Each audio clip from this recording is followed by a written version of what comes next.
Hey, y'all, this is Jenny Velicky, and you're listening to the Funky Farm Girl podcast. This is episode 69, The Homesteader at Rest. So, this week I've been enjoying a week off with my family, just taking a little break away from the homestead and spending some time with some sand in my toes and the beach breeze in my hair. And now my family is headed back home to the homestead, and I am here for an extra 3 days with my mother-in-law and her friend and a little couple other members of our family that are all still here. Michael and the girls all needed to return to work and school, so they are on their way back. And I am getting a little bit of extra rest. And let me tell you, after the spring and summer that we've had, just with the busyness, the busiest garden season I've had yet, combined with some challenging things going on with us as a family and in my faith, and just as me. There's just been lots and lots of things going on that have just wiped me out. And so I definitely am ready for the rest. So, you know that when we live in the rhythm of the seasons are going to give us rest. We're going to work real hard in the spring and crank it up in the summer, slow it down in the fall so that through the winter we get that rest as the earth rests. Okay? The garden stops producing because if we didn't do that, we would strip the soil. Right? If we continued to just plant the same thing over and over and over again and not give that land any rest and not rotate crops and just continue to plant the same thing over and over again, it would be depleted of specific nutrients that it needed and would no longer be able to produce that plant anymore. Our chickens stop laying in the wintertime. Now there are people who use supplemental lights and things like that to keep them laying. And I don't think last year we had them completely stop laying, but a majority of them took a pretty good break, pretty good long break. We had one that diligently laid like every 2 days all winter long. But for the most part, they molted, they lost their feathers, they grew new ones, and then they took a break from producing eggs to just rest. And again, you can use supplemental light to keep them going, but when you do that, you're going to wear out your hen a lot sooner, and you're not going to get as many good, productive years. Because again, you can strip the soil in the garden, you can run that chicken into the ground, having her produce and produce and produce and produce without rest. And the same thing goes for the homesteader. Okay, the homesteader needs to slow down. So we talked more about that a couple weeks ago in episode 65 when we talked about preparing for winter, stocking up for winter, and how one of the big purposes of stocking up is to prepare to hibernate. We want to have time to rest for an extended amount of time, in a way that is restorative to us. And so that's why we prep for winter. One of the big reasons why. The week on its own gives us rest, right? We have 6 days where we work real hard and then 1 day where we take a break. That's not to say we have no work at all, because even on Sundays, there are things that just have to be done. And we still have to go feed the chickens, and we still have to, if there's produce, we need to pick it. We may still have to prepare a meal or two. We may still have to maybe do the dishes or something like that. But for the most part, we try to take a break. We actually leave and go see my mother-in-law. And so we will spend lunchtime with her so that we have that rest. so that we're able to stop from our 6 days of work and be restored, so that on Monday morning, when Make It Happen Monday starts, we're ready to make it happen because we took that rest on Sunday. And even just in life has seasons of busy, demanding days, or maybe you're in a season of trial and challenges, and it's just relentless, and it wears you out, and you need rest. I've found that those types of seasons are usually followed by rest, but even in the midst of those seasons, when you're going through that trial or through those challenges or through those busy and demanding days, you've got to be able to take time during that as well. And so that's what I want to talk about today. Whether it's getting ready for hibernation in the winter, or whether you're trying to figure out what to do with your Sunday rest, or whether you're just trying to get through a season or a trial or a challenge that just is wearing you out. We all need to rest. And rest does not just include nap time. We need to be able to fully rest body, mind, and spirit. And in order to do that, we need to look at these 3 elements and see how we can rest in each of these ways. So, first of all, our body. You definitely need physical rest, right? For the purposes of today's podcast, I'm going to look at this either in terms of a trial or in terms of winter. What do I do to make sure that in the midst of those things, I still am getting the rest that I need? Whether because it's the season of rest or because I'm in a challenging time and I need to make rest a priority. This is how I do that. So number 1, for my body, for my physical rest, I try to go to bed earlier and I try to sleep later. And again, I say try because if you have little kids at home, that's not going to be possible, right? But as much as you possibly can, go to bed when they do and wait until they get up to get up.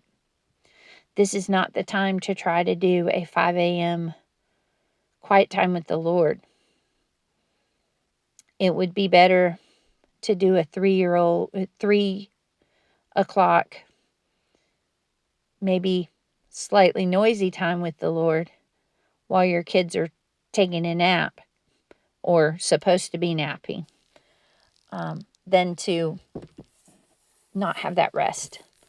So I definitely encourage you to figure out when you are able to go to bed earlier, how much earlier can you go to bed, and how late can you afford to sleep. If you have a job, that's kind of non-negotiable.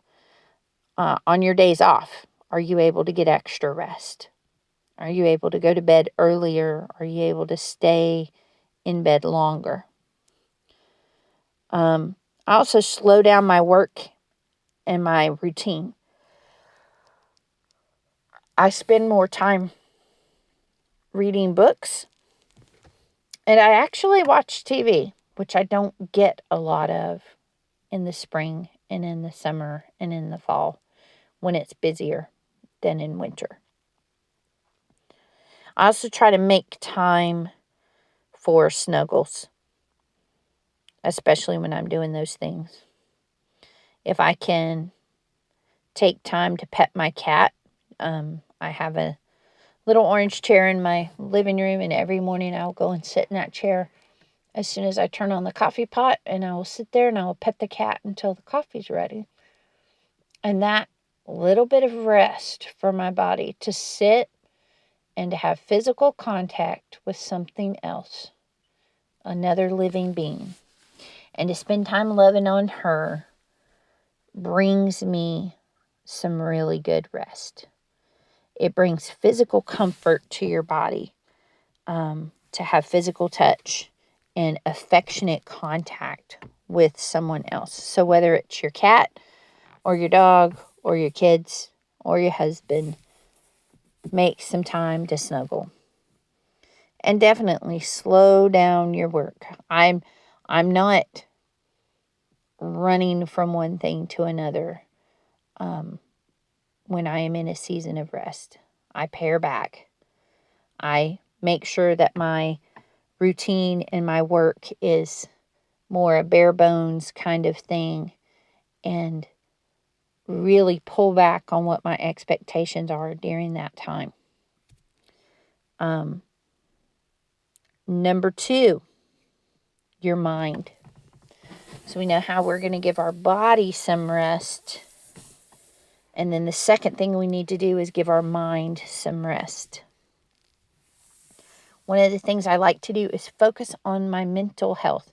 I'm constantly checking in with myself, especially in the winter when my whole focus is to rest and recharge and be refreshed for the spring.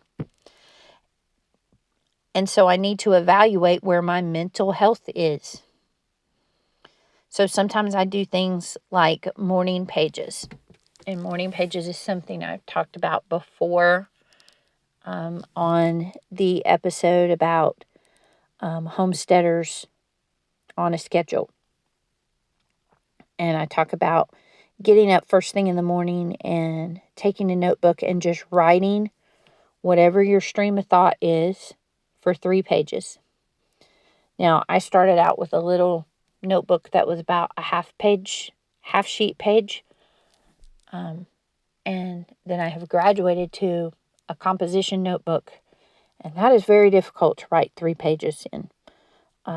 But when my mind is full and is not able to rest, morning pages is one of the things that helps me the most, because it gets it all out of your head and it stops the loop and it stops the spiral, because it's all out in front of you.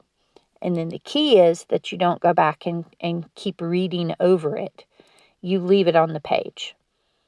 Now, once you're done with that, if you need to pull things from there to put on a to-do list so that there are things that you don't forget that were important, you can do that. But other than that, you don't need to go back and read through those again, because the whole point is to get it out of your head and to stop the tape in your head.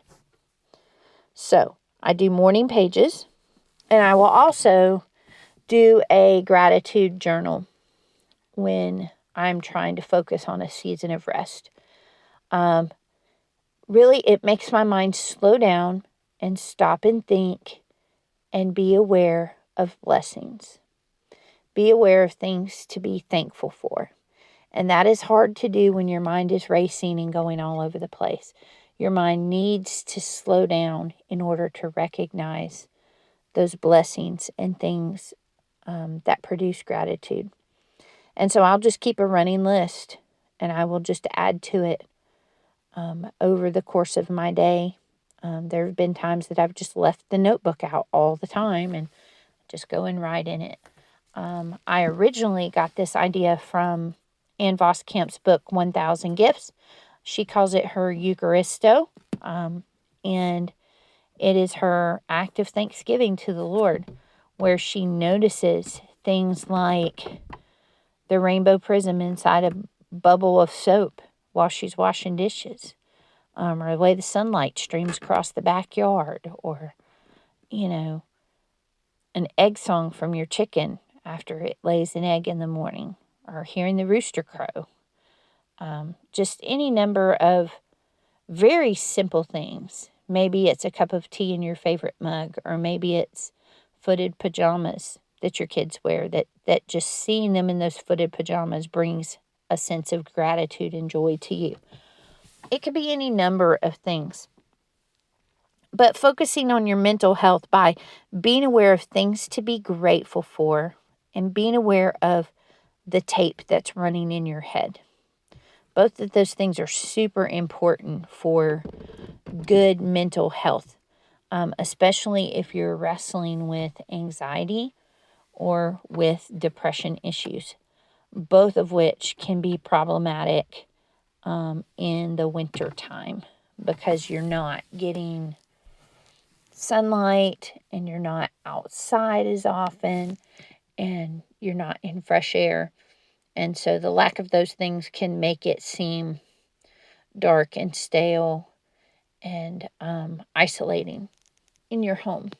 And so you want to be aware of focusing on your mental health. I also like to focus my learning on things for enjoyment rather than things for work.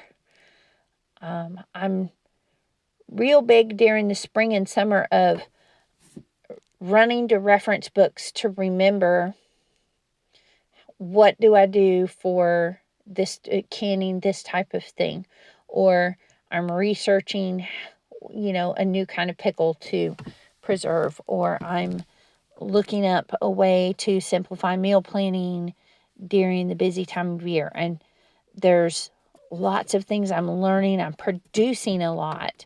I'm producing content for my podcast, and I'm planning my kids' school years, and all these things are going on, and they require me to do a lot of reading that is work related as far as the work of my responsibilities, whether it be preparing food for my family, homeschooling my girls, running my podcast, homesteading, all those things I consider the work of my career as a homemaker and a homesteader. And so those are all work-related type things. So in the winter time, when I'm resting, if I'm learning, I want to learn something enjoyable just for the sake of enjoyment, whether that be baking bread, or maybe I fool around with learning to crochet or embroider something new, or maybe I learn to paint. I love to paint, but I'm not very good at it yet. And it's something that brings me a lot of joy. So that's something that for my mental health, especially if I'm having a really rough time or I've been down for a while, I will pull out paint and start painting something yellow just because it helps bring that brightness to me. So learn something for the enjoyment of it rather than for the work benefit. Read for the same reason. Read for enjoyment rather than for learning purposes. And then the biggest thing I can tell you to do for your mental health, especially in a period where you're really trying to focus on rest, is turn off the news and the social media. Sometimes the best thing we can do is turn it off and step away, because our brains cannot rest when they are constantly bombarded with new topics and new happenings in the news, new controversies on social media, new conversations, new information just coming at us all the time. Your brain cannot rest. Your mind cannot rest with a constant bombardment of things being filled in it. And so sometimes what we need to do is press pause and turn it off and take a break from the noise and let the silence still your mind. So I really encourage you during a time of rest to include some type of fast from social media and from news outlets. Don't worry, the world will continue to spin while you're unplugged from it. It will still be there when you come back. But I really feel like that this is a very big key, especially when it comes to resting your mind. And when you're able to rest your mind in that way, that is going to have a physical response in your body. Because when you take away the stimulus of all these stress-inducing things like social media and news, then your body can relax better. And so then it can rest better. It can sleep better. You're better able to focus. You're better able to be restored because you're not in stress mode. You're not in fight or flight. And so you're better able to rest. So, we have talked about resting in our bodies and resting in our mind. And last but certainly not least, actually probably first and foremost, is rest in your spirit. Is your heart at rest, friend? How much time are you spending in Bible study? How much time do you spend sitting at the Lord's feet in prayer? I know that when I'm struggling with a need for rest, that this is one of the first things I want to run to. I want to spend more time in the Word. I want to spend more time sitting at Jesus' feet, learning from Him through His Word, and talking to Him through prayer. Because that's going to bring rest to my heart, to my soul. That's going to be what brings peace. That's going to be where I'm going to find joy when things are hard. And that is what gives us rest. Remembering that He's in control and we aren't. Remembering that He loves us and has the best for us. Those things give us true rest. Because the other things, we can continue to do those and we can continue to strive and reach and push and try. But if our hearts don't have true rest, we're never going to be able to give our bodies and minds the proper rest that they really need.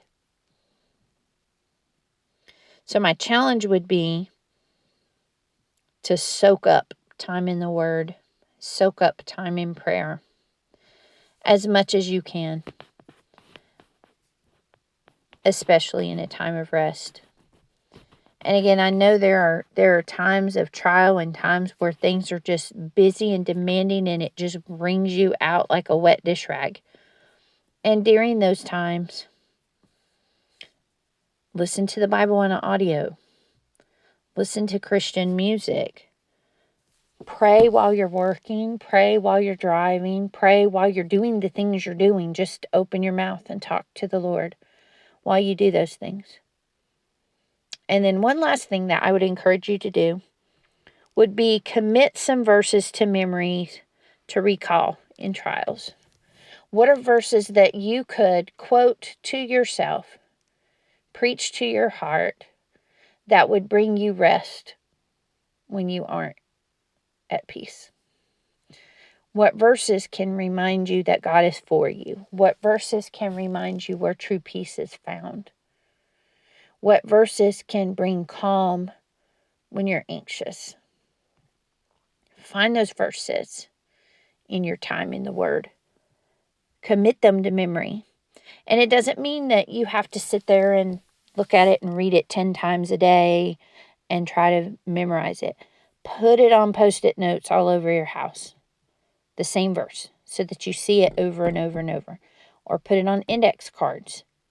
And maybe you tape one to the cabinet, the side of the cabinet where you stand and do dishes. And maybe you put one on your mirror in your bathroom. And maybe you put one on your nightstand so that you see it all the time.